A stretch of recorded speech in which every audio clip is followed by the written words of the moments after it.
Well, we're very near to the start of this next match, which is Royal Antwerp against MSC Sumchanka from the Ukraine.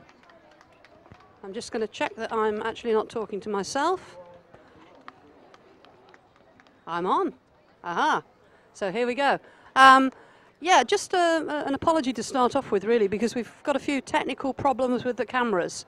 I don't know whether they've got a bit of water in them or something's come loose or whatever, but a couple of technicals. So Royal Antwerp in the white, MSC Sumchanka in the blue and yellow, the typical Ukrainian colours. Royal Antwerp will be a little happier today in that yesterday they played the entire match with just 12 players, and they've been joined today by Anouk Schnapphauf. She doesn't start, but at least she is here for them and providing that additional fresh pair of legs to help Royal Antwerp out.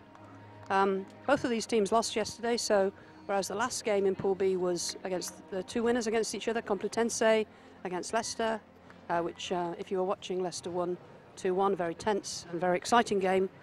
This is a match between the two losers from yesterday. Sumchanka lost 1-0 to Complutense, and Royal Antwerp lost 2-0 to Leicester. Both teams should be fairly evenly matched. In terms of the player that took my eye yesterday, and one that I would suggest you look out for, that's number 23 on the Belgian side on Royal Antwerp team. That's Sophie Geerts. I think she's a very strong player. Several players on the Ukrainian side that are pretty strong. Shatukina, Alona Shatukina, number 12, was good yesterday. Yana Sitalo, also effective yesterday. And their goalkeeper, Tetiana Stepanchenko, played very well. They've actually got a Shevchenko in the side. I wonder if every Ukrainian team has a Shevchenko in the side. Yesterday she didn't look quite as good as her football counterpart, but maybe she was just having an off day. So, let's see how this game goes. Sumchanka against Royal Antwerp, and joining me once again is expert commentary from Joe Mould. Hardly. Hardly. Don't get into the banter straight away, Miss Mould. Yeah, did you see either of these teams play yesterday? Yes, because Antwerp played against Leicester, didn't they? Of course. And yeah. I caught the end of the game against Sumchanka and the Spanish team. It's a bit of a shame, really, because they've played after perhaps the best game of the day. Yeah. And they're both on 0 points, so both teams need to get something out of the game. Well, do you know, actually, they're not on 0 points, Joe, because of the unusual scoring system in this championship. They're on anything but 0 points. If you lose by less than 2 goals, you take a point out of the game. Odd, isn't it?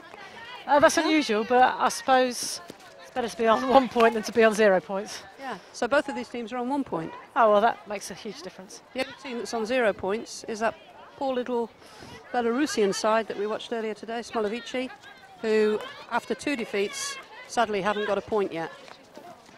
So it's the Ukrainian teams that brings the ball out of defence. That's Shevchenko, who was on the ball then. Although both teams lost yesterday, it's good standard of hockey. I think the whole day and today again, it's been getting better and better. So yeah, hopefully for the neutrals that have stayed around in the sunshine, it will be worth watching and worth hanging around. Oh, definitely. Well, oh,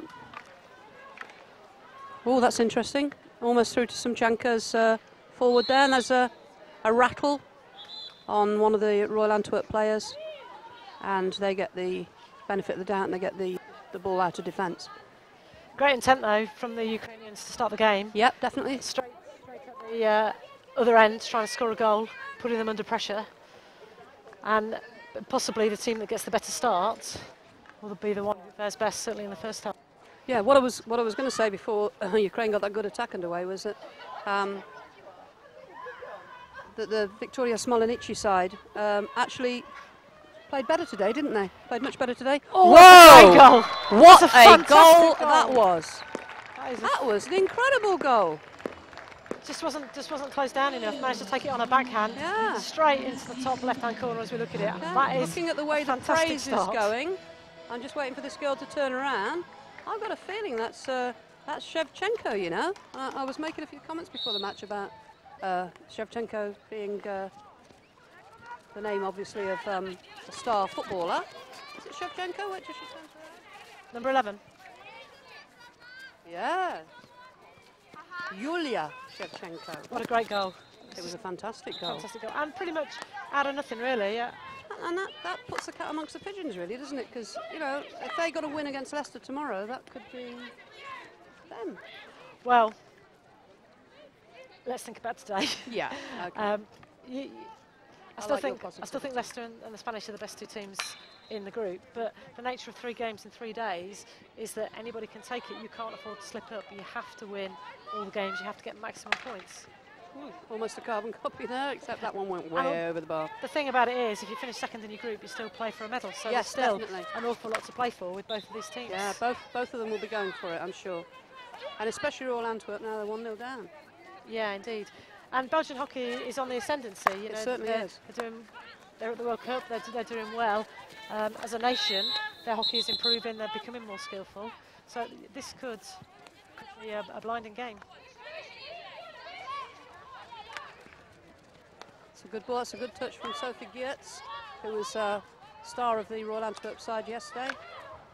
And Shevchenko's away again. We know she can finish. And this time she pulls a foul out of Fredericks. And she's been pushed back to beyond the 23. This is an interesting tournament always, because you don't actually know the quality of the opposition you're going to be up against. You often see teams in this sort of tournament for the very first time when they play. And yesterday might not have been the best indicator of how good or bad these teams are. So yeah, we really could see something quite shocking in a positive way from this game. As I was saying at the start when I was talking about the teams,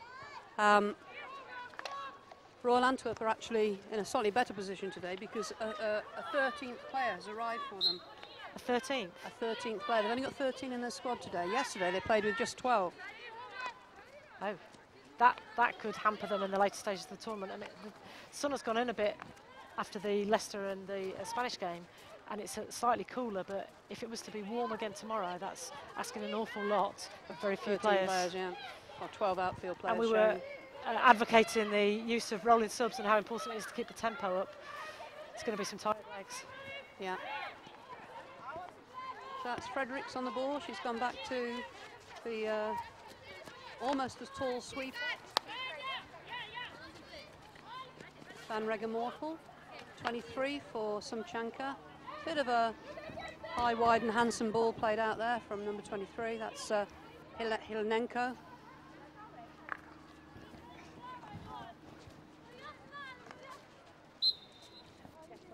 To do that if they're 1-0 up after 6 minutes. The Belgian team do have a look of the sort of Dutch or the Germans about them today, don't they? They certainly do.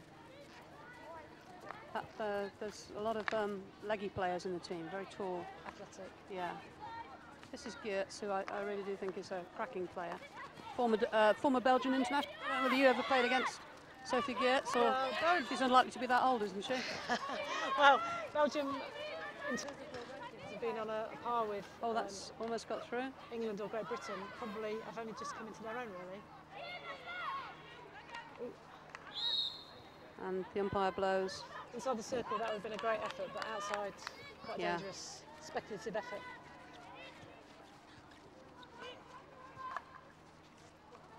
That was Jana Sitalo, I thought played well yesterday for Sumchanka. And they're on the attack again. And Jamila Lambertus comes out with the ball, but gives it away, pretty much. Yeah, that's Sitalo again, playing it forward for the Sumchanka number 12. That's a good effort, and that's a second goal. That is a second goal for the Sumchanka team. That was a great ball in. It was, that was Sitalo again. Managed to parry. Yeah. No close marking from the Belgian team. Indeed. So I'm just waiting for this young lady to turn around so we can see the number on her back. I can tell you who she is. Number 9. That's Karina Matvienko. 2 goals though in 7 minutes. That's a great start and another good advert for hockey.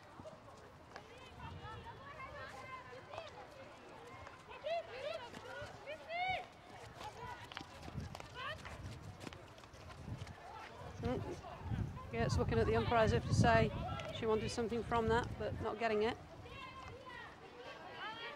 Golenko on the ball. And they are making these lead runs and hitting the ball quite long, and that's paying off for them at the moment. And the Belgian keeper making the stop, and Albertus away. Hard to work out though, isn't it, at the minute, whether Sumchanka are attacking really well, or whether Royal Antwerp just haven't really got to grips with the game yet. Yeah, and it's a free hit to Sumchanka, and once again they're getting in there, and that's third, is it? No, not quite. I thought for a moment that Sutalo was going to get on the end of that one. It looked that way.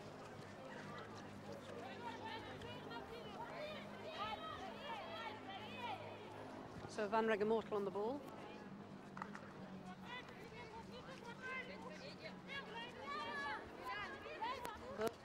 Back to Van Regemortel. Going to sweep that out to the left of Fredericks. And Geerts just gets a touch on that, and it's flicked through to the other Belgian forward, and just behind the attacker. Could not pick that one up. It's a good block. It looks as though the Belgians are only playing three at the back, or a more flexible system, but certainly that's allowed the Ukrainian side in a few times already. Good ball from Geerts. Number 8 Perron unable to do anything with it. Here's the Ukrainian number 6, and that's gone off. Just as the ball's gone off, good time to say how well Leicester Hockey Club have done in the stages in this tournament, and great effort from all the volunteers from the hockey club, the wider community of Loughborough University, kids doing ball patrol. Yeah, great effort. Absolutely fantastic. Unlike that ball across defence from the Belgians. I think it's fair to say that there was a bit of shock horror in the club ranks when they were first told they were going to be hosting this tournament, when you don't own a pitch. And you know, some of the European club sides with half a dozen pitches and 1,000 members, and Leicester Hockey Club, which obviously is much less. So we've got a problem with a football that's come over from the adjacent football pitch, and it certainly looks as though the Loughborough staff over there have decided that maybe you should hang on to it. Confiscate it. Yeah, you're not having your ball back, Sonny. And the Belgians come away with it. That's Fredericks. Bit of a stick tackle on Fredericks towards the end there. I think anybody who's been down today to support will really have enjoyed the atmosphere. Yeah. The weather in the second half of the day, and also the spectacle of the hockey. Well, it's a little bit of Europe, isn't it? You know, when the times we've gone over to play hockey in European competition, club-wise or internationally, you know, you just get that excitement, that flavour. And we've got a little taste of that over here. The torrential rain this morning was not much fun. But that was definitely a flavour of us. Oh yeah. Can't come to England and not get drenched at some point. It was fair persisting it down, wasn't it? Yeah, it definitely was. And the Ukrainian side are in again. And that's up regarded as dangerous there. Lambertus gets it away. Lambertus spent a fair bit of the time lying on the floor yesterday, but just took one on the leg there and was prepared to man up a little bit. Okay, number 8 on the ball. That's Perron. But Sumchanka are strong. They're coming out with it. Bit of a. Although I think that Royal Antwerp was shocked with the first 2 goals, that they've not capitulated. No. They're looking stronger actually than they did in the first 10 minutes. And actually putting some fluid hockey together. Having said that, I thought Lambertus had manned up a little bit. She's limping quite heavily. I wonder if she's going to stay on.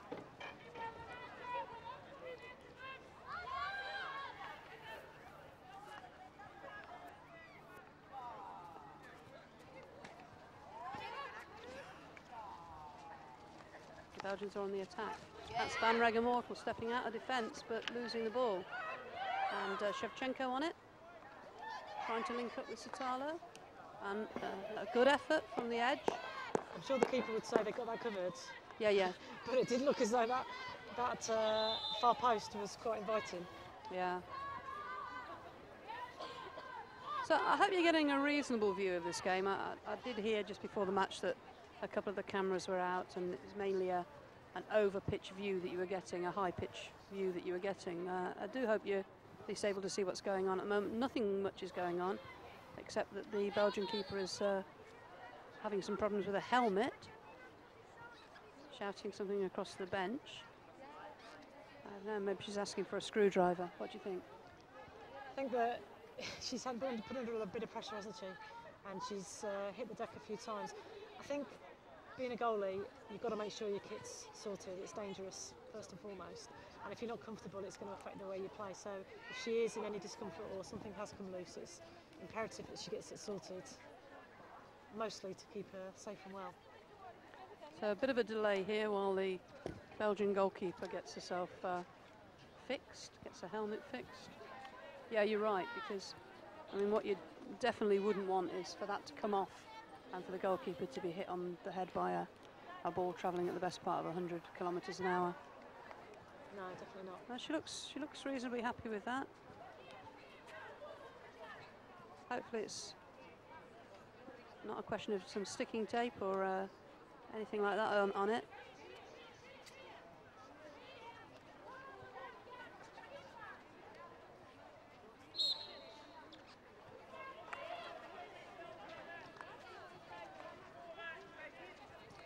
Trying to work out at the minute, 1, 2, 4. Yeah, but I was just wondering whether the Belgians had actually got 11 on the pitch, because Lambertus has had to go off. But they have. Could you have got a sub then? Yeah, definitely. They're not in a position where they can opt a player out for fun. No, that's true. They need all hands on deck, I think.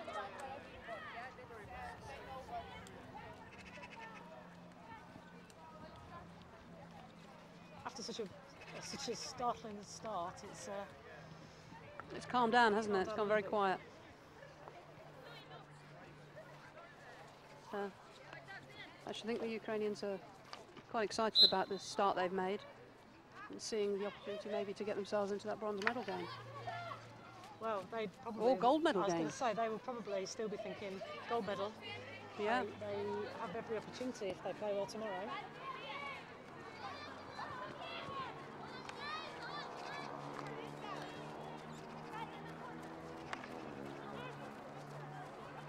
So just a little bit high, wide and hopeful from the Belgians. With it being National Redhead Day, I can just see a little red-headed ball patrol person on the far side. Any relation of yours, Miss Mould?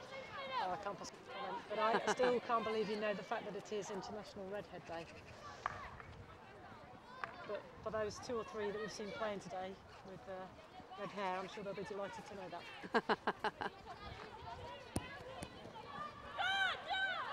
So that's Fredericks up to Van Regemortel, who's certainly stepped forward, but a couple of times now she's stepped forward and lost the ball.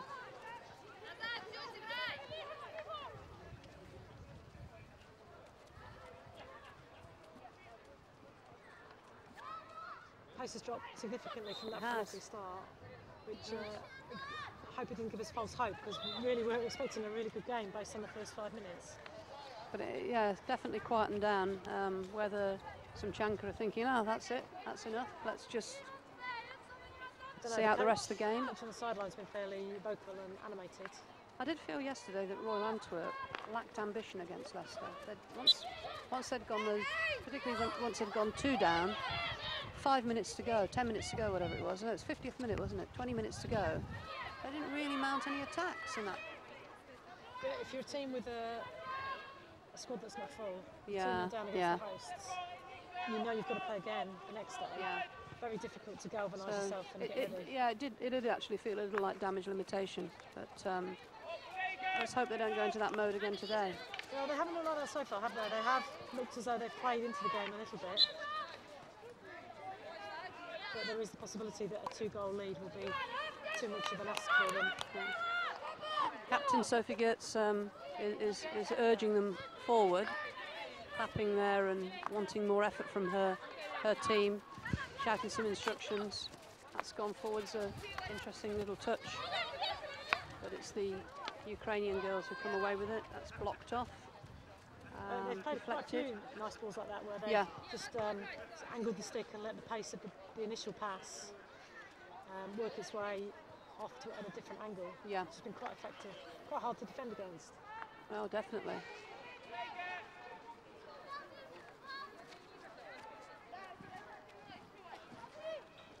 Good to see that a few people have hung around. Oh, definitely. See this last game. And it's the Sumchanka side on the attack again. And they're still going. Umpire's playing advantage, allowing it to go. And that's a good effort. This time, though, it was well defended.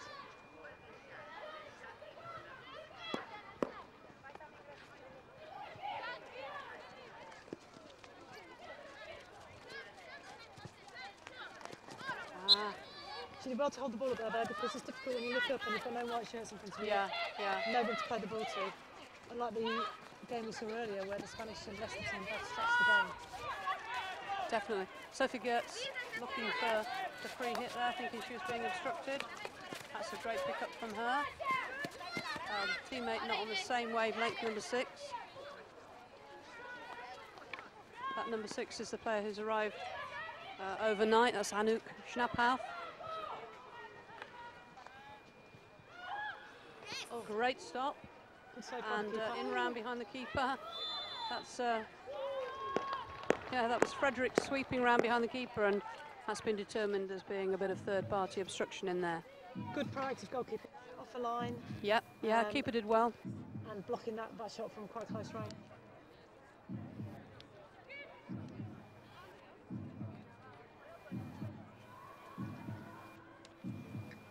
She's walking very slowly back. Maybe she doesn't want to. Maybe she doesn't want to face this penalty corner. Maybe she doesn't. So slowly, in fact, the music's from that. And as well as only having 13 players in the squad, they seem to be limited on face masks as well. So let's hope this stays in a safe position. Out it goes, and wide. I'm not sure about the face mask option. And we saw the German teams this morning with neither team having face masks. They're just the one. With the way the game has moved on in terms of its pace and the people's ability to aerial the ball, I'm surprised they opt out. Well, there was a situation in the World Cup this week where I can't remember which team it was, but one of the players took one full in the face mask, and she ended up with a cut mouth, but all of the teeth. Yeah. So I think it's one of those things where I would err on the safe side, really.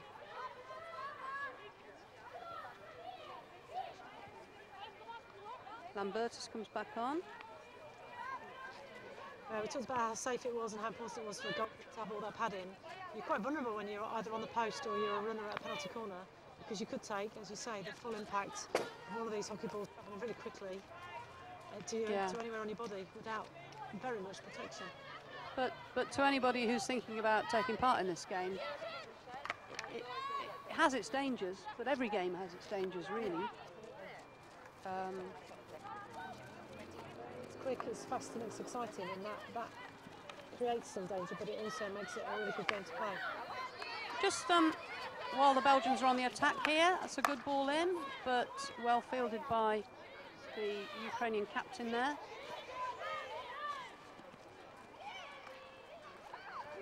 And again, that's a slip there from the player in behind the Belgian defence. Here's Schlink on the ball, and a foot. That was the player who scored the second goal, Matvienko. Matvienko, not Matt Bianco. I think that's also showing right. No real intent by the Belgians to get the ball and to hurry things up. You know, they need to get some goals, and they're not pushing the pace. Well, Lambertus is caught. I get the impression that she's not overly keen. That's a great piece of play by the keeper again, and Lambertus is there this time. I think her teammate will be not very happy with her for taking that rather than passing it. That's a stick rattle from Lambertus then, and penalty corner for Belgium. Yeah, so while they're setting up for this, just ask a quick question of you about Rio 2016, not whether you think you might be playing, but in the Olympics in 2016 they're talking now, well they're not talking about it, it's decided that it will be 4 quarters of 15 minutes with stoppages for penalty corners and timeouts and all that. What's your thought on that? I don't like it particularly, but I think in that heat and humidity it's a sensible option, and again it could make it better for spectators because the pace will be up the whole time. I think that latter point is what they're looking for, to try to make it as spectator friendly as possible. Here we go with Sumchanka PC, and it's well defended by Geertz, the Belgian captain. I mean that's the issue the footballers are going to face, the heat and the humidity. How do you prepare for it? What can you do? But I like the form of the game, which is a bit like rugby, isn't it? There's no extra time. Yeah. It plays on, and I think that's important. I think the problem is they're trying to make it a bit too much like some of these American sports, like basketball. I mean, it isn't basketball. It's a field game, and one of the things that it tests is people's endurance. And 15 minutes doesn't test anybody's endurance, really. Momentum. Yeah, well, it will stop the momentum. It won't test endurance in the first 15 minutes, but if you keep, by the time you get to the last game, and like this tournament, 3 games in 3 days, Olympic tournaments, World Cup tournaments, we're talking a game every 2 days. Yeah. That's a lot of people physiologically and of course mentally. It might just mean that at the end of the tournament, people have got a bit more left in the tank than otherwise. You don't think it's just an attempt that's flown out and through the gate?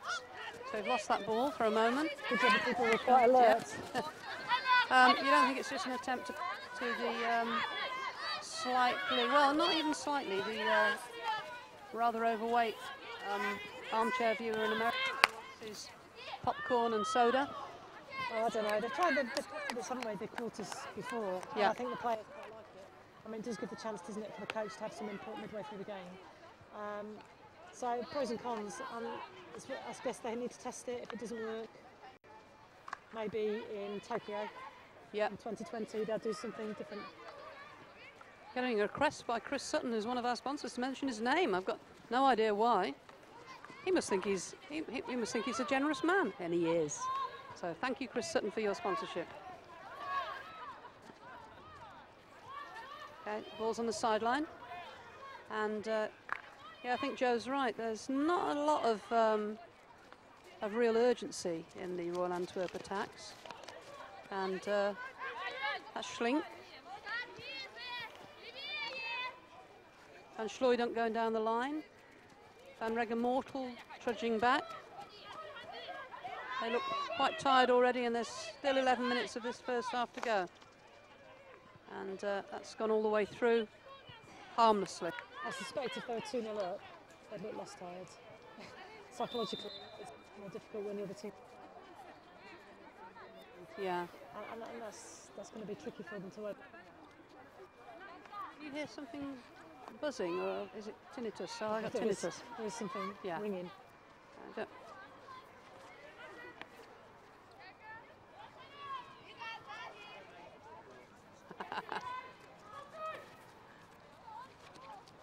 Ah, it stopped. Much more of this game now is being played in the middle of the pitch rather than either end, which is a shame. That's Fredericks banging the ball up, but the Ukrainian number 5 and captain Moroz is equal to that.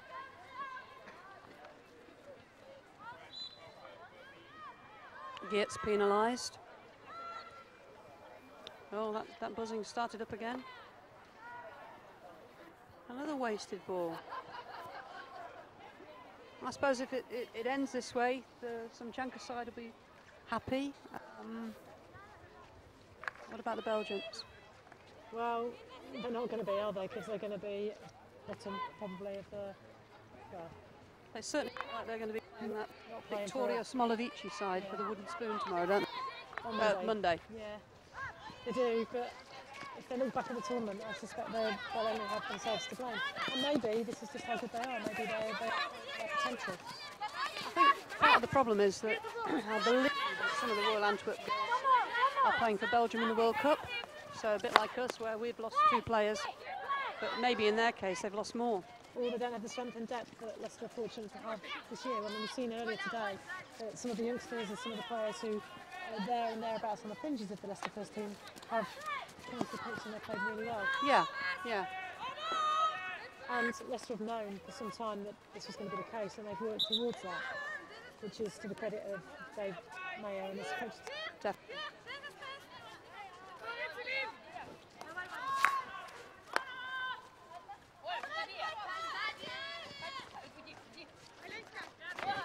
I mean, Sumchanka are definitely playing with a lot more purpose than they showed yesterday, but maybe that was just because Complutense didn't really let them into that game. They had a bit of a stranglehold pretty much all the way through, even though it was only a 1-0 win.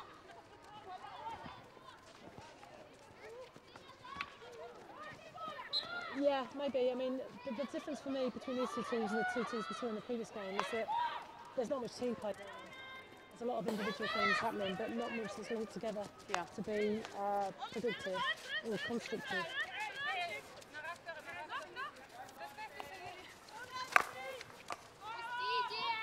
The Ukrainians are almost sneaking through there. So it's back to Lambertus. Forward to Van Regemortel. Schlink goes backwards to Lambertus again. And that's a high ball. And I think that's gone off a Ukrainian stick, so surely that's going to be a sideline ball, corner ball to the Royal Antwerp side. Slowly and slowly they're making their way to the front of the pitch, but just not getting anything from it, are they? No. But that was a sloppy ball, so Royal Antwerp back in possession now. You know, when the Spanish team or the Leicester team got the ball, in urgency, there was a push to do something going forward.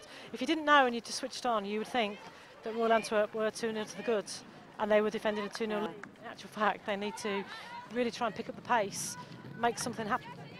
I'm pretty sure this is just all about energy conservation though, because with a limited number of players in the squad, they just don't seem confident about going for broke at all. And they've pushed Van Regemortel, the girl who was playing sweeper for them, they've pushed her forward, and I'm not sure she's athletic enough to be playing a central midfield role. No, but you don't know what the options are, and you don't know what the plan is, and you don't know who else is available or who they might have lost out of that slot. So hard to make those calls. That was a great ball over the top though, just then. For the Ukrainians. It was, and almost brought down by Sumchanka, and they're just going to let that go off the back. And so 6.5 minutes to go. The first 6 minutes were the exciting ones. Yeah, I thought. What happens in this 6 minutes now? Yeah, I thought that was going to make for a really, really, really exciting end-to-end game. Yeah, because there's 2 balls. Well, the back of the stick, but it did look a little like the back of the stick. There's a bit of a clatter there. This is Van Regemortel. I might be doing her a disservice because she's just done quite well there. Well, she pushed the defence, and at least looks as though she's got some desire to move forward and something happen. The final pass let her down on that occasion. And Sumchanka are stretching them again. 2v4 though, but there's a chance here. And right across goal from the number 3, which is Shokolenko. Good effort. Aiming for the far post, as you'd expect a good striker to do. Unfortunately, nobody else there to tap it in or make the goal bigger, and the keeper could just watch it go wide.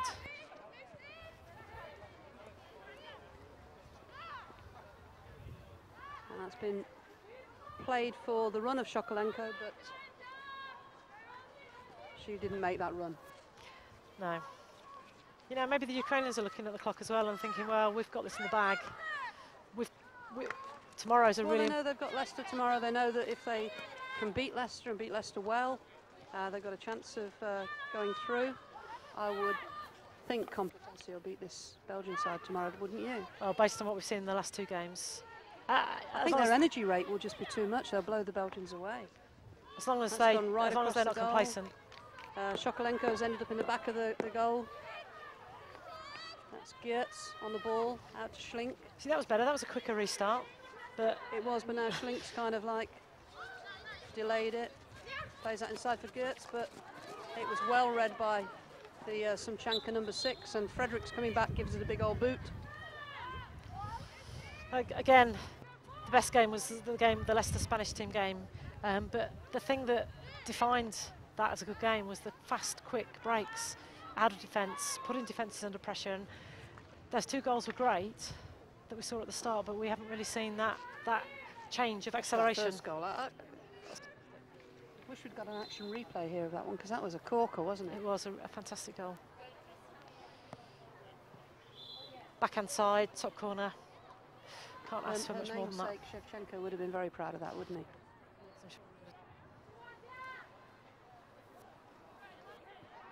Nice skills. Ball across. Oh. And they're there again, unmarked on the far post. This time it's number 7, and number 7 is Ponomarenko. I mean, that was a gimme. I mean, we would say about schoolgirl errors, and that would be a schoolgirl error. My under-14s weren't marking like that. I'd be going mad at them. At this level, you'd expect the keeper to be telling one of her defenders that there's somebody... There's a player over, yeah. Because the keeper... No. Cross, no. And it can just be tapped in on the far post. Well, there's the fact that the ball came across in the first place really was quite a shocker. As things currently stand, Royal Antwerp are going to get nothing out of this game. Remember what I was saying about the lose by more than 3 goals, you get 2 goals. 2 goals or 3 goals? If you lose by 3 goals, you get an out. That's high out of defence. That's got to be a... But in real terms, 1 point or no point makes very little difference. Everybody needs to be going out to get maximum points. Is it? Oh, marvellous! Good touch. A bit jammy.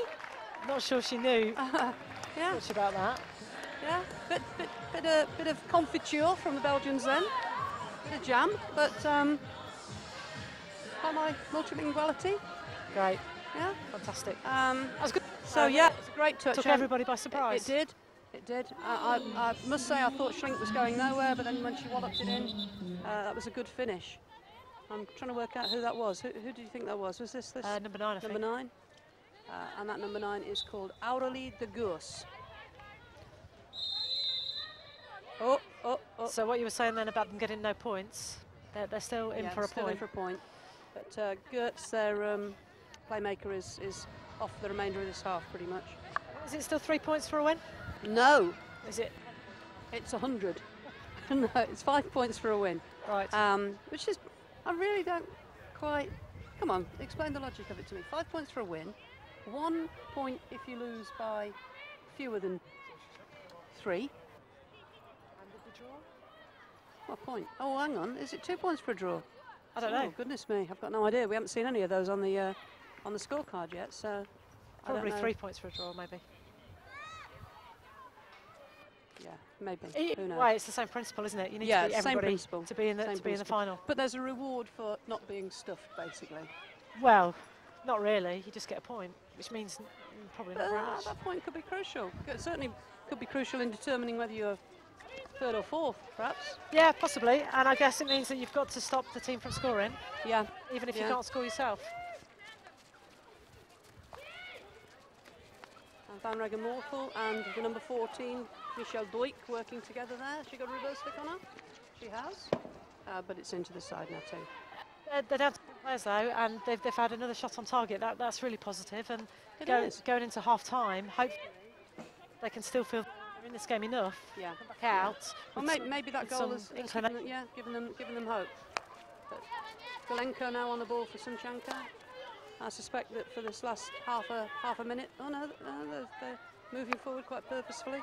I thought they'd just play it between them, but maybe they will.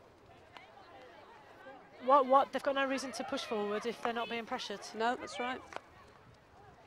Create space nicely there, though, by doing... Yeah, and that's another of those good long hard balls in, and ooh, yeah. If the umpire hadn't given that, they were in. But down to the last 5 seconds. So thoughts on this first half, Joe? Started brightly. Ukrainians very, very, very dangerous. Yeah. Thought we were going to have for a really, really exciting game on our hands. It's not been dull. We've seen, 4 goals, which is great for a hockey game. Yeah. But not enough intent from the Belgian team, and the Ukrainian team still going forward. Sumchanka, but perhaps not with the same desire that they had in the first 5 minutes. But all in all, not bad. Not bad. No, not bad. Trying to look over there to see if they think they need to water it. Scraping their feet along the ground there to see if it Well, up a little bit. Personally, I probably would, because it might not be too dry in 20 minutes. Yeah, with the sun certainly in now. 35 minutes. It's warm. It is warm. It's tropical. Not sure about tropical, but it's You got your suntan cream on. warm enough to be nice for the spectators, and to be slightly uncomfortable for the players, I would think. And as the ball patrol come off, I hope they've got their sun cream on. They've Especially any that have got red hair. on International Red Head Day. They've done well, the Ball Patrol. These are people that have volunteered their services. And again, volunteers in the club have given them a bit of training and shown them how it's done, which is great. And part of the whole community of Leicester Hockey Club, which has done such a fantastic job to put on such an event. Definitely. We've got a couple of them coming over here now, actually, 2 Ball Patrol girls, Molly and Holly. Molly and Holly, come over here. Okay. How's the ball patrolling going? How are you getting on, Molly? Yeah, it's going really well, thanks. Yeah. And what about the standard of hockey that's on show? Yeah, it's really good, really strong at the minute. And some of our ball patrollers are volunteers that have come from schools or local organisations. But you're a Leicester Hockey Club player. How did you feel about the performance of the team this afternoon? Yeah, it was really good. First start was much better than the second. I think they got a bit nervous at the end, but it was a really good performance from everybody. Thank you, Molly. Thank you very much. And Holly, this is your auntie here, isn't it, Auntie Jo? Do you know that it is International Redhead Day today? Yeah, I heard that. Apparently you said that on the commentary earlier. Okay. And do you know any redheads? Yeah, that would be myself. Yeah. And have you got some sun cream on, because it is getting warm out there? I have to admit I haven't, and I will be red all over by the end of today. Okay, so not just a redhead, but red everything. Yes. So, as I asked Molly, same question for you. How do you think Leicester game here on? Yeah, I think they did really well, much better than yesterday. I think they moved the ball a lot quicker, and yeah, I think Molly was right. It was a lot stronger in the first half than the second half. So, as Sir Alex Ferguson would say, was it a bit of squeaky bum time towards the end? Yeah, I think there was, definitely. From you? Well, yeah, a little bit. I have to admit, watching from the sidelines, I was a bit nervous. Okay, and are you enjoying this ball girling experience? Yeah, definitely. And I know you're both ambitious, but Molly, would you like to be out here playing in European competition for the club one day? Oh yeah, definitely. And what about you, Hol? Yeah, I would like to too. That would be a very big honour. Okay, thank you, the pair of you. You're excellent. Thank you. All right. So we'll catch up with you in the second half. Going to take a little bit of a breather, maybe have a cup of tea, who knows? And we're back with you in about 5 or 6 minutes.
done. Great day.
It's currently 3-1 to MSC Sumchanka against Royal Antwerp.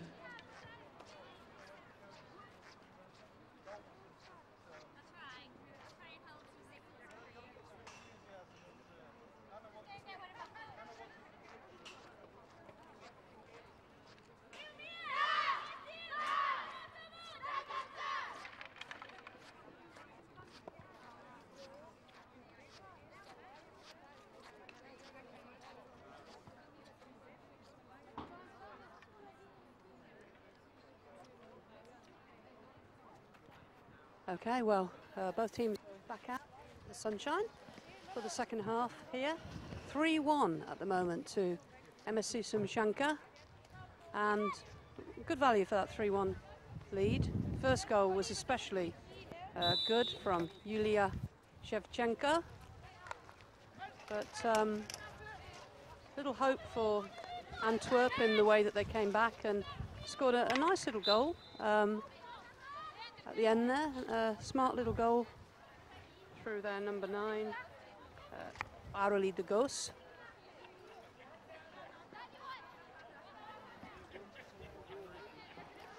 And we start the second half with Royal Antwerp on the attack. If they could score early here, Joe, it would put the cat amongst pigeons, wouldn't it? It definitely would, and it would be great for them to show some real intent and desire to score, because they looked tired in the first half. Yeah. At times. And the promise of the first 2 goals very early on by Sumchanka really materialised the sort of game that we were expecting.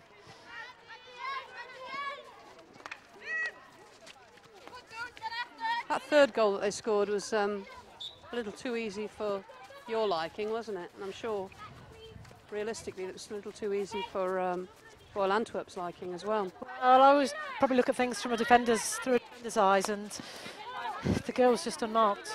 She had the easiest of tap-ins, and for this level, it was a fundamental error. Great for the Ukrainian side, but not so good for the Belgians. To their credit, as you said, they managed to sneak a consolation at the end, and hopefully get something else out of this half.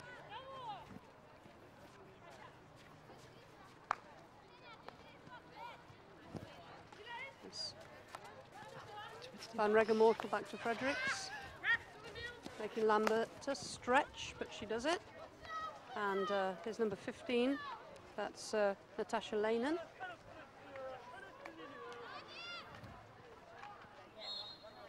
And it's gone against the number 7, Olivia Bush.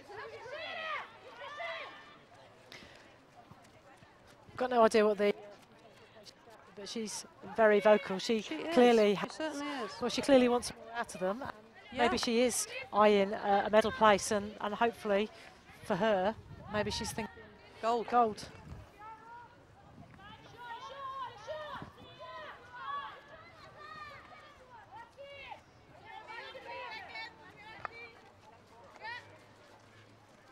Sitalo meets that ball nicely before her opponent. Cracks it over, and she's unmarked.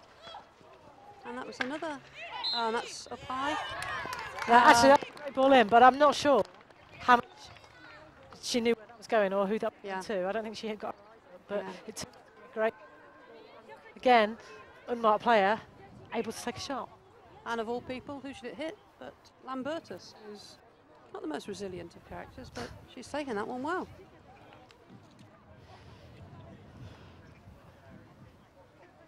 In terms of the game, if this was to go in, it might not be a great result, but obviously it would be for the Ukrainian. Oh, definitely for Sumchanka. And as you say, they would be looking at tomorrow's match against Leicester and thinking, right, can knock them off the pinnacle. And it's gone in, a really good deflection. That's 4-1. That was a deflection. Yes, it was. Ball was put into the penalty spot effectively with some pace. Yeah. Flat on her front. She puts her stick out, gets a nice touch into the top corner past the keeper. Yeah, not too sure who that was. Are you? Was it number 5, perhaps? Captain Moros? Not sure. Couldn't tell from here. She was on her front. Who it was. Head could drop here, Joe. Do you think? Well, that's what I said, didn't I? Before the corner was taken, it could kill the game in terms of it being an end-to-end spectacle. But it could allow the chance for Sumchanka just to keep going forwards and forwards and scoring more goals. Most of the crowd are at that goal end. It'd be great for them if they saw a whole heap of goals in the second half.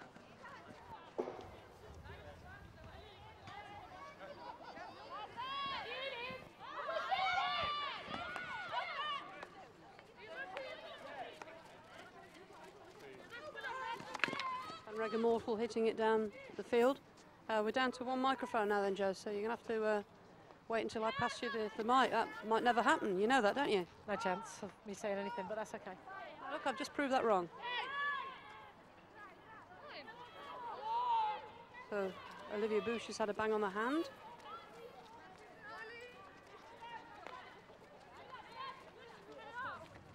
It's a great take. That's quite surprising as well, because normally now these girls are wearing big gloves to protect their hands. She's not wearing something that's quite so chunky, and obviously that's quite a nasty knock for her. Yeah. Quite calm play at the back there from the captain.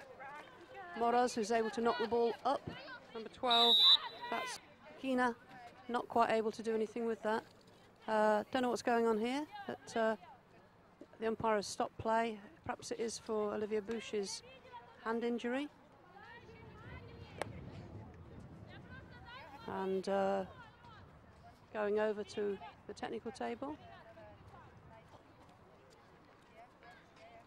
I don't understand that, because if she's able to walk off the pitch, I don't know why they've stopped time, so it's obviously about something else, I would think. I don't know whether she was actually asking if she could have treatment on the pitch, did you? And the technical table basically said no. Oh, that shouldn't be like that, should it? And if she can walk off the pitch, she should walk off the pitch. If they had any subs, that they could put another player on. Well, they do have the one. And that's, yeah, I wondered if that was going to go high then. Looks like Joe's getting re-mic'd up here. So you'll be able to hear her pearls of wisdom again now without me having to pass her the ball, the mic. I'd never pass her the ball. Never pass anybody the ball. That's well picked out. Oh, unlucky there by Schlink. Again, though, all of the playmaking is really coming from Sumchanka, isn't it? It is. all the Belgians seem to be doing is limiting damage, keeping the score as low as they can. Well, obviously they've had to fulfil this European fixture. You know, you can't say, no, we're not going to come and compete, because that will penalise your nation's representation the following year. So, in a sense, Leicester had a similar situation a couple of seasons ago. In the build-up to London 2012, there were approximately 8 Leicester players involved in the GB build-up. They didn't all end up getting into the GB team, but that's, you know, there's a big number involved. And so when we went into European competition in 2012, we were very under strength for that. And the consequence was, well, some embarrassing defeats really against teams that Leicester would have expected to do much better against. Well, that's the difficulty. You qualify a year prior to the tournament. You don't know what the makeup of your side is going to be in a year's time. And yeah, to their credit, they are here. They are battling away. It is unfortunate for them. They've got a reduced squad in terms of numbers, but also in terms of quality and experience. Yeah. And they've not let themselves down. You know, it's just a shame that probably for them they can't show more of what they're capable of. Yeah, yeah. I mean, they're obviously a really good side, Royal Antwerp, and can't be Belgian champions without that being so. Indeed. Sumchanka coach getting very, very excited. And Royal Antwerp unable to do anything with that. So we're... Sophie getting told off by the umpire for having something to say for herself, too much to say for herself, obviously. She's a very experienced player, she's an international player, former international player. Obviously been around in hockey, and but that doesn't give you the right to... No, but it'd be harsh for her, won't it? Hard for her, probably frustrated, yeah. Probably wishing they could do better, probably wanting more from her team, yeah. With everything against them. And you can understand, to a certain extent, her frustration.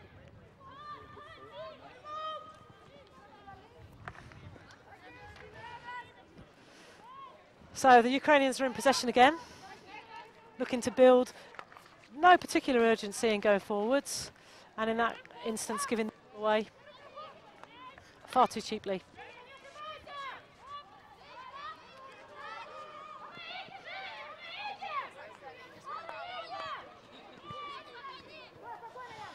And even when the Sumchanka do manage to get turned over, the Belgians really can't do very much with it. Okay, that was my turn then to be silenced. So I'd had my batteries changed, and hopefully I'm here. And that's a shot from the right-hand side of the circle. As a call for number 21 on the Sumchanka side for a stick tackle. She's off for 2 minutes. She's looking confused. Good umpiring though, because they let play go, yep. Didn't they? And then only when it was appropriate was there a breakdown, and did they bring back the cut. So we've got 10 minutes of this, sorry, 25 minutes of this game still to go, 10 minutes of this half gone. 4-1 to Sumchanka. They look comfortable with that. It has been a little better from Antwerp, hasn't it, in the last 5 minutes? They've at least got down in and around the Sumchanka circle.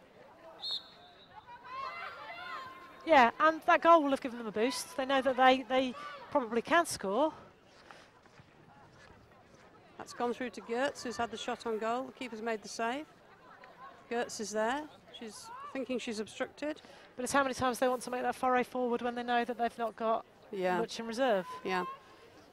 If they commit all players to attack, they're going to be very vulnerable, if more vulnerable than they are already at the back. Oh dear. That's lifted up by the Ukrainian player. She's coming up over to apologise. Lifted up into the Royal Antwerp girl.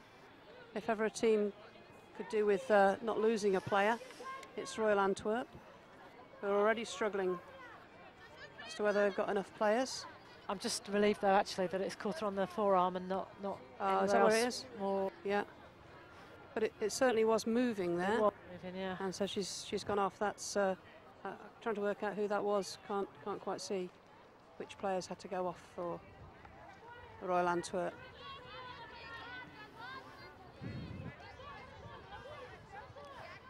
Everything really is against them, isn't it? Yeah, and they must feel that as well. They must feel that, you know, that they're unhappy with a couple of umpiring decisions. They've been careless once or twice in defence.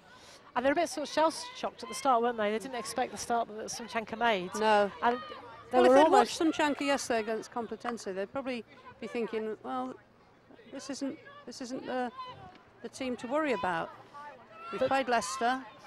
They're not easy. We're going to play Complutense on Sunday. They're not easy. They perhaps thought this was the easiest of the games, but Sumchanka really turning out to be worthy opponents.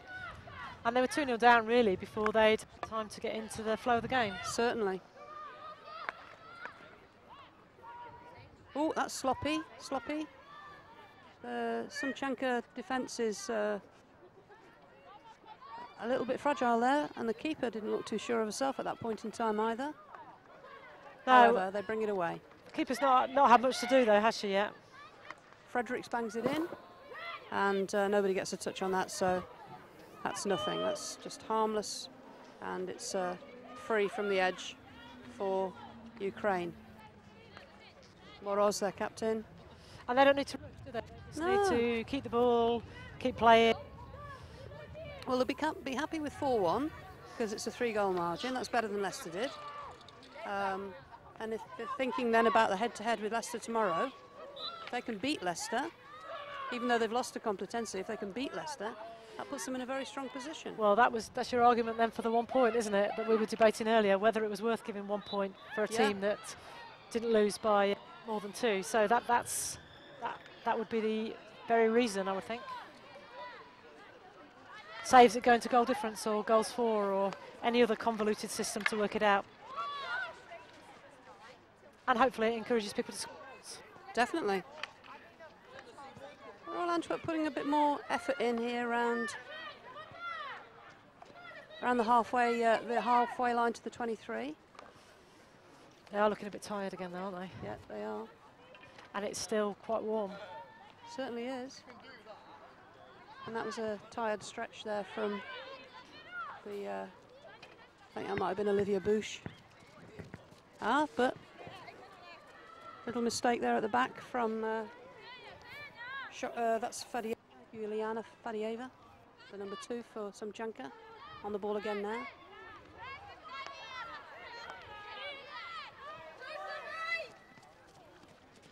And,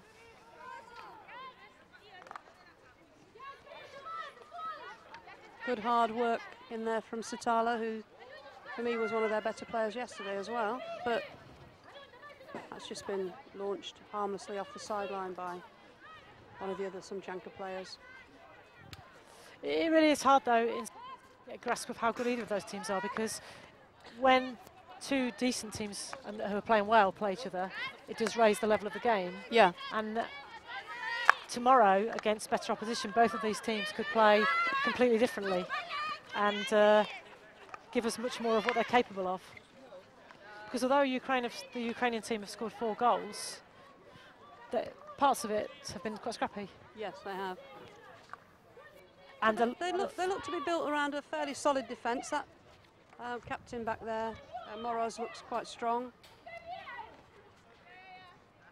Keeper's not been tested yet, though, which would be interesting.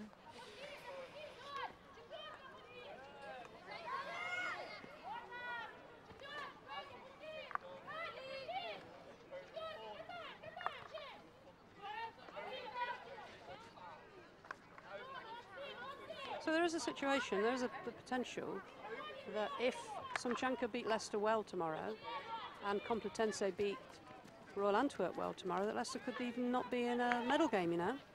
Well, and that could go for that. Yeah, that could happen.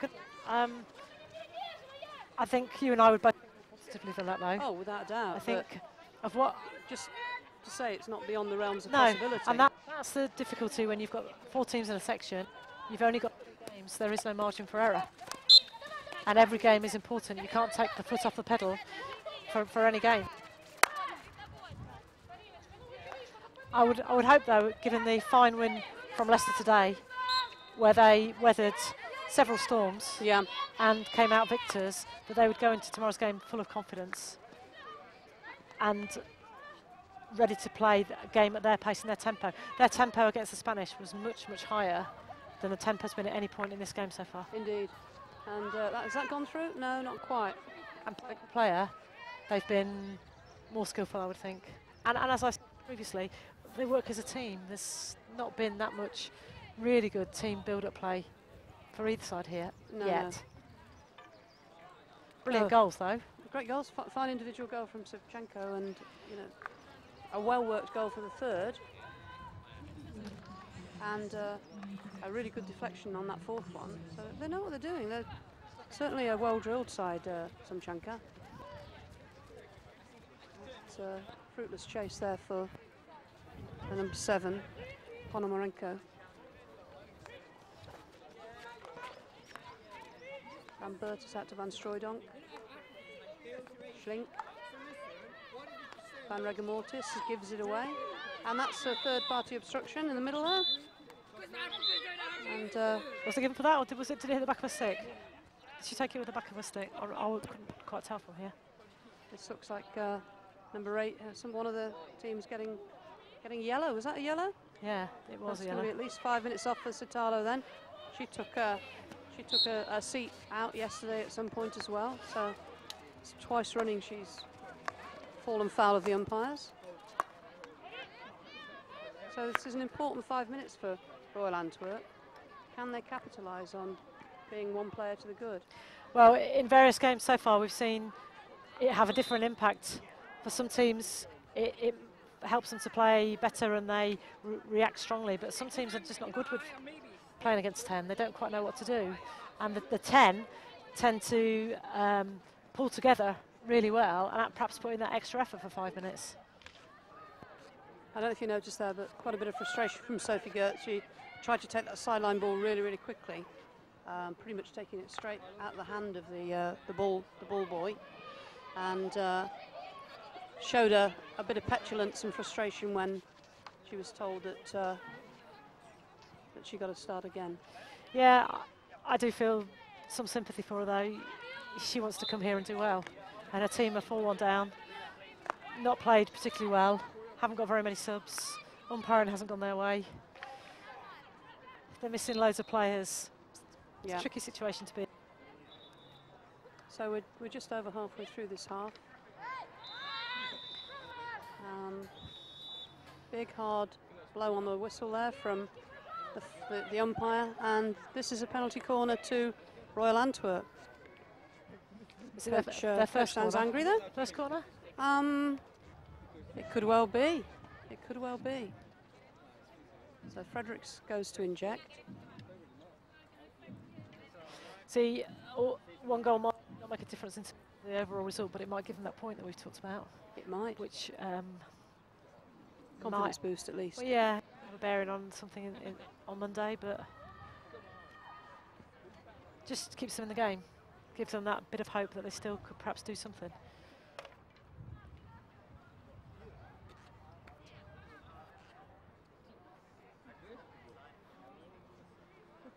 Fredericks is going to inject this, and it looks like it's Van Strooydonk on the trap. Yeah, the umpire's happy. We can get underway.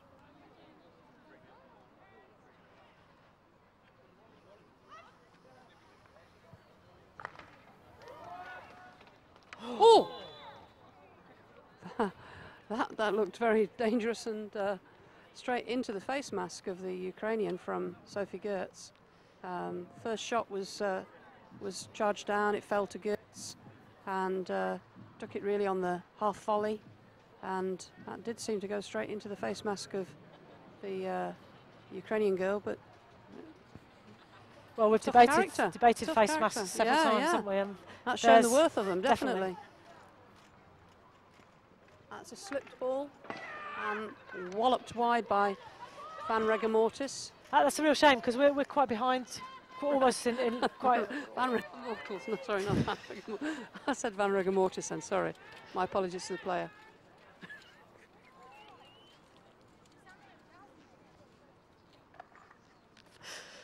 we're in direct line there behind her, and look, we could see the line of her shot, and the gap opened up actually. She should have done better. She had more time than perhaps she realised, and in the end, caught it. Went wide.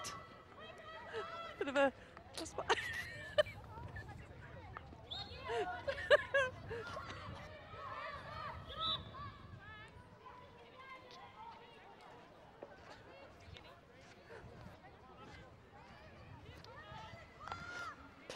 Belgium's still showing some intent though, which is positive.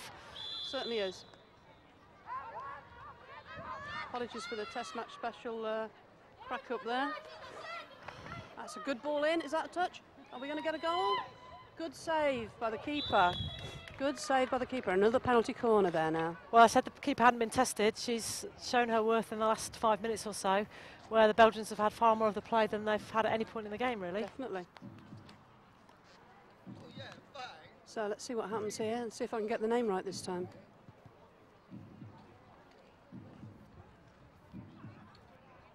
There was a big hold before that from the umpire. There was something that she wasn't happy with back there, but it's hard to tell what it was.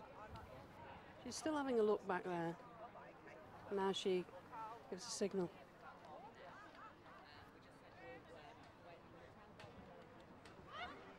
So what's going to happen this time?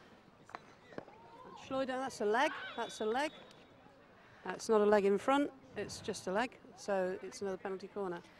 She took the ball wide, created time and space, but again, at the keeper, wasn't it? Yeah. And they don't seem to be working anything along the lines of somebody getting in front and getting a deflection. No, but we come back to this fact that they're missing all of these international players. Yeah. Perhaps those players were the people who were instrumental and influenced corners. Definitely.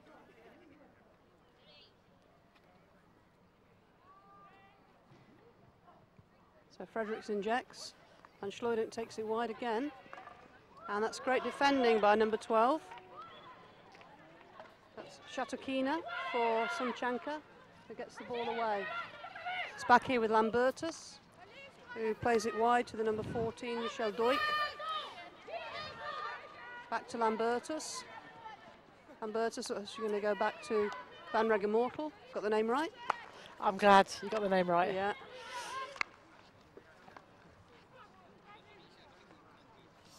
Areli Bush, but that's picked out by Sumchanka. She looked like she was going for the aerial then, but Lambertus bravely charged that one down. Long searching ball goes out towards the number 12, and a bit of a big foot there from Natasha Lehnen. That's a little too easy for the Ukrainian girl. That was a penalty corner given. Fairly significant stick tackle. It was. You could hear it. You could see it. There's no way that she was going to get the ball from that angle. No. That was my friend, Van Regemortel. I'm not sure she'll be your friend if she listens to this. That said, you've done very well with some of the names. Quite tricky, I think. Well, thank you for that. But, I really did corpse on that one, didn't I?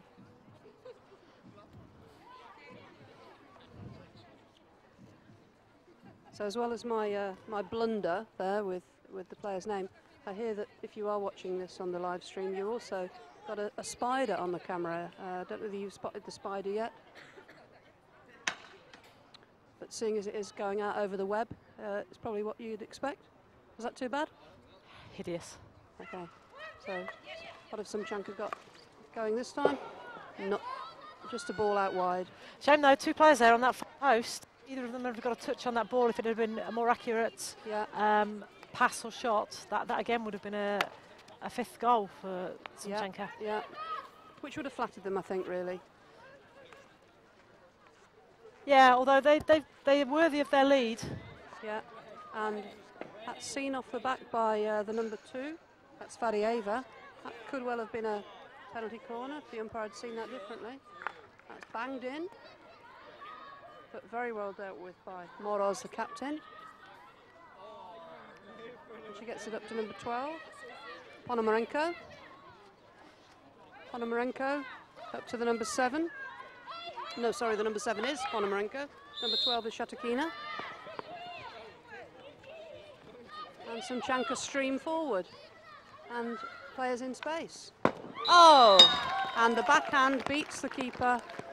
And that's 5 for Sumchanka. Didn't need any of those players that were in the circle. Did it all on her own. Took the ball to the left-hand side. Turned her body, backhand. Great connection into the far post. Now you can see the heads are going down, aren't they? Yep. If they weren't already. And we talked about being tired earlier. Just psychologically, it's a mountain for them now to climb in the last 9 minutes or so. Was that Shatakina? I'm not sure who scored that one. There's Geertz going through. She has got lovely skill, hasn't she?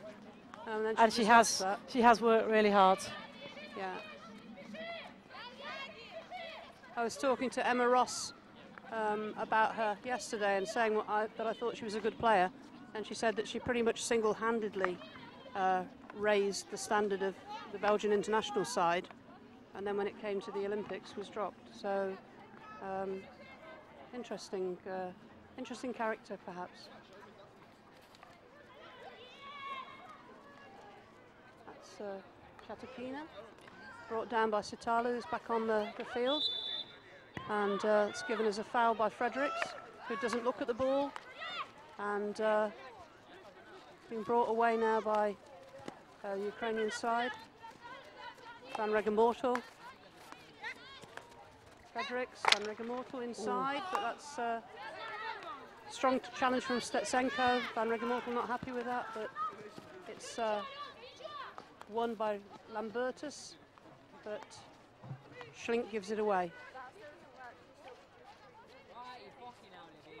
So we're down to the last 7 minutes now. I think that'll be a tough 7 minutes for Royal Antwerp. But I think the 70 minutes tomorrow against Complutense will be tougher again for them. Oh, great goal. Another goal. Great goal. Their heads are really in danger of going down now. I mean, it's been an interesting and bizarre sort of game, hasn't it? Because usually when you see so many goals, you see so many periods of really good play. And I wouldn't say necessarily these goals have been born out of good attacking hockey. No. That was a ball in that perhaps shouldn't have been able to get there, should have been closed off, and she got a great touch on it and a great deflection. Antwerp aren't actually doing that. So and it, you know, I mean, it is interesting, isn't it? But I just wonder if Leicester had played these today rather than yesterday, whether they might have put more than 2 goals on them. Yeah, hard to tell. I mean, they're just playing a lot of Route 1 hockey, aren't they? That's a trip on Geertz, and she's angry that the Ukrainian player has got away with it, and now she's going to be angry again because she's got to take it back. But it's Route 1 hockey, it's incisive, and the touches that they're getting in and around the circle are proving to be very fruitful for them. They certainly are. And that's where the keeper and the defenders struggle. It's something that's controlled and is a bit more sort of orthodox. You can often nullify, but something that's a deflection, very difficult to gauge where it's going to go. But as you say, better closing down, better marking by Royal Antwerp, and these players wouldn't be able to get into those positions. But it is hard work. Hockey is hard work, and you really do need everybody to be fit, well, not fatigued, able to make a positive contribution. That's up off the number 15. And it was quite warm yesterday. Yesterday will have been a tough game for both teams. Yep. And coming back out again today. And it's warm again. Warm again, and always more difficult, as I keep saying, when you're losing.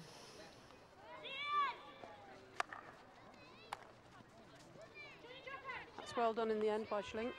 And knowing that you've got to come back again tomorrow and play a team that are potentially going to be medal contenders. Yep. The ball's bouncing quite a bit now. They made the decision not to water at half-time. Perhaps they should have done. And both Fredericks and Van Strooydonk will be quite happy to see this game out if they possibly can, take as much time as they can. So a real clattering there from the number 12, Shatakina.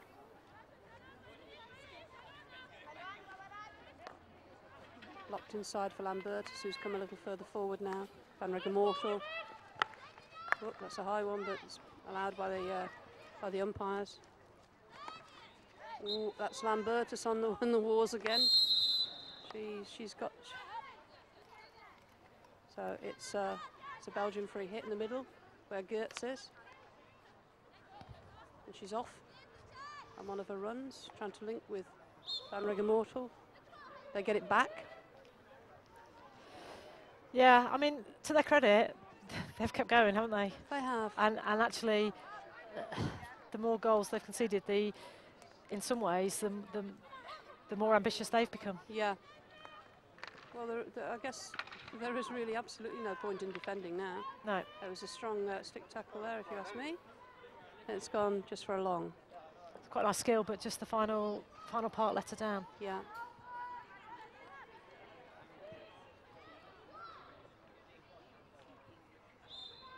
Schlink over there trying to get the better of her opponent. It's lifted in, but Sumchanka see it away. And number 8, Perron, couldn't do anything with it. Schlink turns, does quite well there. And Bush is there, but doesn't seem to have an awful lot of conviction behind what she attempted then, Joe. No, but that's been the way for pretty much everything they've done so far in this game, unfortunately. Yeah. I was just thinking, I was just distracted then by thinking how good it is that so many of the crowd have still stayed to watch this game to its conclusion. Yeah. It's 6:15 now. They're going to be here till 25 past, and still there on the bank. And support teams and. Yep. Scored. There have been some spectacular goals this game. You can certainly see the Leicester management team up there. I can see Dave Mayer and Sue Holwell and Michael Johnson up on the bank, running the eye over the Sumchanka side. Do you think they'll be concerned, Joe? Not overly, but I think they will know that obviously that given half a chance, they can score a variety of types of goals. And that they know where the goal is, yeah. Set pieces or open play. But if Leicester defend as they did today and indeed yesterday, some of those passes that we've got through today and some of that slack marking, hopefully won't happen. It's Streudunk coming back to Lambertus. And she feeds it out here to Lehnen, trying to go down the line to Van Regemortel. I've done it again, sorry. So into the last 2 minutes now. Okay. It's a Sumchanka ball. Shevchenko's unmarked. Well, she was temporarily unmarked in the D.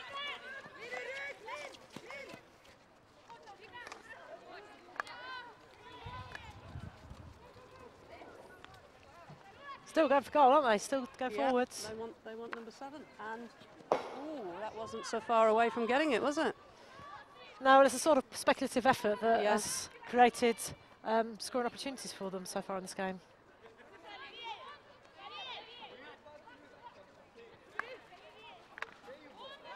We've got the competency coach alongside us here, and I should think he'll be looking at this Royal Antwerp team and thinking that his side can score a few against them tomorrow. Yeah, but I also suspect he'll be thinking that the Ukrainian side, Sumchanka, can pull off a win against Leicester. Yes, probably. Because however many goals they score tomorrow, unless Leicester lose, they're not going to be competing in the final. That's right.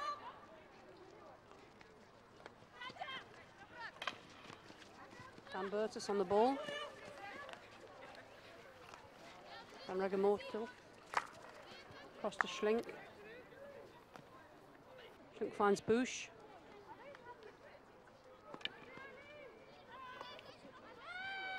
Last few seconds on the clock. Just whatever their final pass is, just either bad decisions or bad execution. They're just not getting anywhere, are they? Well, they just don't seem to have the options that Sumchanka have got. No. Some of that is just in terms of numbers. So, a big 6-1 win for Sumchanka. Maybe it didn't flatter them, I don't know. Well, they were the best team, weren't they? There'd be no doubt about that. Yeah. I don't think it flattered them necessarily in terms of the amount of possession they had as opposed to Royal Antwerp, but in terms of the quality of the game, perhaps it was flattering. Yeah. But they took their chances, they scored some goals, some cracking goals, and I'm sure they'll be going away a very happy team tonight. And your thoughts overall on the tournament itself, the organisation? Well, obviously I'm biased. Yeah. I've got a long history with Leicester Hockey Club, but I think they've done a fantastic job. The current committee and Sarah Traynor and Rosemary Jakes have put together a group of people who have really excelled in terms of commitment and loyalty and giving up their free time.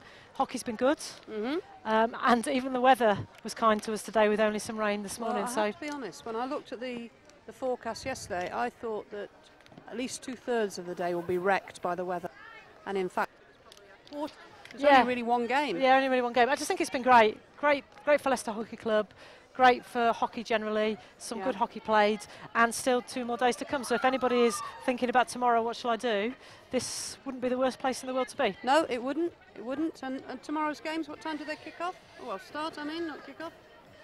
Are we on an 11 o'clock start again tomorrow? We are. So we begin at 11 with the Belarusian side, Victoria Smolovici, up against Metrostroy. I guess I'd fancy Metrostroy in that one, would you? Based on what's happened so far, but the great thing about a tournament like this is you can't necessarily always predict the results. All to play for in the game between Ismailovo and Loreto. Winner takes all. Yep, so that should be a good game. Lots at stake, which make it exciting. And then not quite winner takes all, because if Leicester drew that game, they would be into the gold medal game. But Leicester versus Sumchanka. Well, at 3 o'clock, that will be the game that we hope there's lots of support down here for. But again, it could be an interesting game. We've just seen a quite surprising performance from Sumchanka, and I hope that Leicester can match that and go on to win that game. And then finally, perhaps a very tired by 5 o'clock tomorrow, very tired Royal Antwerp against Complutense. But Complutense are exciting. That could still be a good game for a neutral. Could be a few goals. Definitely worth watching. And the forecast tomorrow is quite good, I think. Okay. Well, thank you very much for your company today. Enjoyed having a chat to you. Apologies for the giggling, but I only came down to watch. I hope those people who've been following this on the live stream have enjoyed it. We've enjoyed ourselves. The sun has shone for most of the day. You can hear in the background the Sumchanka team. They're very, very happy having their photograph taken by Andy Smith over there, and they'll be thinking that tomorrow that they're in with a chance of playing in the gold medal match.